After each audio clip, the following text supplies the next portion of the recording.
Ce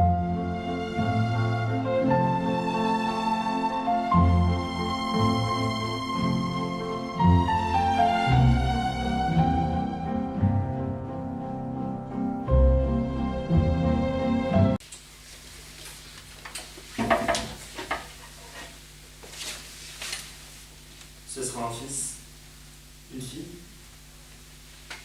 Qu'as-tu voulu créer en l'appelant? 1000 garçons, 1000 filles. Pourquoi? Tu croyais étreindre 1000 femmes? Tu vas être déçu. Ce sera un fils, un seul fils. Il y a toutes les chances pour qu'il en soit. Après les guerres, il n'est plus de garçons que de filles. Et avant les guerres? Laissons les guerres. Et laissons la guerre. Elle vient de se finir. Elle t'a pris un père, un frère, mais ramené un mari. Elle est trop bonne. Elle se rattrapera. Calme-toi. Nous ne lui en laisserons plus l'occasion. Tout à l'heure, en te quittant, je vais solennellement sur la place fermer les portes de la guerre. Elles ne s'ouvriront plus. Ferme, mais elles s'ouvriront. Tu peux même nous dire le jour? Le jour où les blés seront dorés et pesants, la vigne surchargée, les demeures pleines de poules. Et la paix, à son comble sans doute. Oui. Et mon fils, robuste et éclatant. Ton fils peut être lâche. C'est une sauvegarde. Il ne sera pas lâche. Mais tu lui aurais coupé l'index de la main droite. Si toutes les mères coupent l'index droit de leur fils, les armées de l'univers se battront sans index. Et si elle lui coupe la jambe, les armées seront unijambistes. Et si elle lui crève les yeux, les armées seront aveugles. Mais il y aura des armées. Et dans la mêlée, elles se chercheront le défaut de l'aine ou de la gorge. À tâtons. Je le tuerai plutôt. Voilà la vraie solution maternelle des guerres. Ne ris pas. Je peux encore le tuer avant sa naissance. Tu ne veux pas le voir? Une minute. Juste une minute. Après, tu réfléchiras. Voir ton fils. Le tien seul m'intéresse. C'est parce qu'il est de toi. C'est parce qu'il est toi que j'ai peur. Tu ne peux t'imaginer combien il te ressemble. Dans ce néant où il est encore, il a déjà apporté tout ce que tu as mis dans notre vie courante. Il y a des tendresses, des silences. Si tu aimes la guerre, il l'aimera. Aimes-tu la guerre? Pourquoi cette question? Avoue que certains jours, tu l'aimes.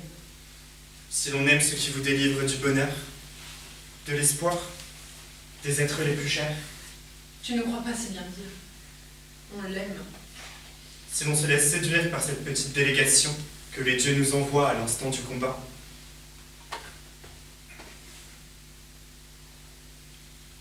Tu te sens un dieu à l'instant du combat. très souvent, moins qu'un homme. Mais à certains matins, on se relève du sol, allégé, étonné, muet. Le corps, les armes ont un autre poids, sont dans notre alliage. Une tendresse vous envahit, vous submerge. La variété des tendresses des batailles. On est tendre parce qu'on est impitoyable. Ce doit être en effet la tendresse des dieux. On avance vers l'ennemi, lentement, presque distraitement, mais tendrement. Et l'on évite d'écraser aussi le scarabée, et l'on chasse le moustique sans l'abattre. Jamais l'homme n'a pu respecter la vie sur son passage. Et puis l'adversaire arrive. Puis l'adversaire arrive. Écumant, terrible. On a pitié de lui. On voit en lui, derrière sa barbe et ses yeux blancs, tout le dévouement et toute l'impuissance du pauvre fonctionnaire humain qu'il est, du pauvre mari et gendre, du pauvre cousin germain, du pauvre amateur de raki et d'olive qu'il est. On a de l'amour pour lui. On aime sa verrue sur sa joue, sa thé dans son œil. On l'aime, mais il insiste. Alors on le tue. Et l'on se penche en Dieu sur ce pauvre corps. Mais on n'est pas Dieu. On ne rend pas la vie. On ne se penche pas. D'autres vous attendent. D'autres, avec leur écume et leur regard de haine. D'autres, plein de famille, d'olives, de paix. Alors on les tue, On les tue. C'est la guerre. tous. On les tue. Cette fois, nous les avons tués tous. À dessein. Parce que leur peuple était vraiment la race de la guerre. Parce que c'est par lui que la guerre subsistait et se propageait en Asie. Un seul en a échappé. Dans 1000 ans, tous les hommes seront les fils de celui-là. Sauf ta virginité d'ailleurs. Si tu aimes la guerre, il l'aimera. Je crois plutôt que je hais la guerre. Puisque je ne l'aime plus. Comment arrive-t-on à ne plus aimer ce que l'on adorait? Raconte, ça m'intéresse.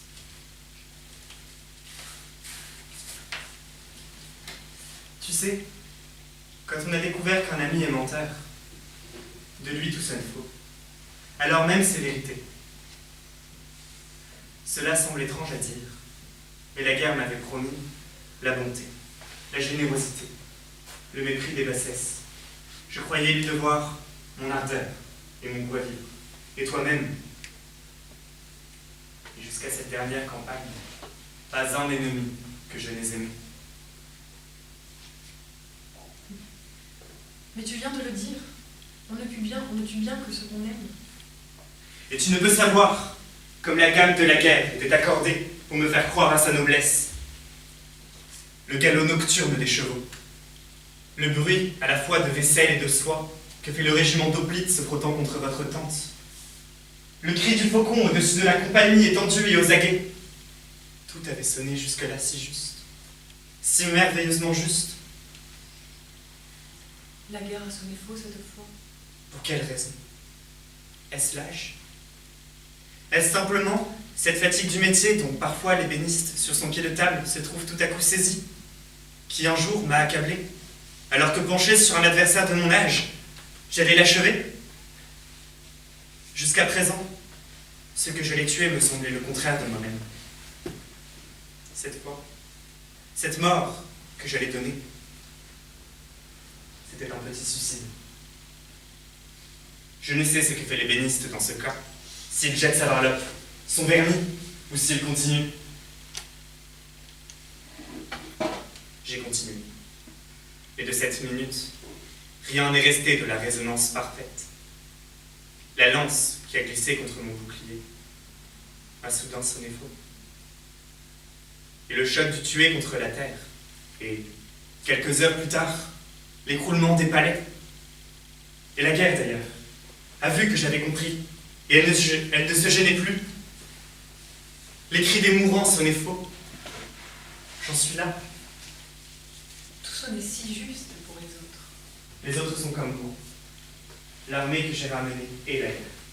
C'est une armée à mauvaises oreilles. Non. Tu ne saurais t'imaginer combien tout a sonné juste pour elle, voilà 1 heure, à la vue des remparts de Troie. Pas un régiment qui ne se soit arrêté d'angoisse à ce concert.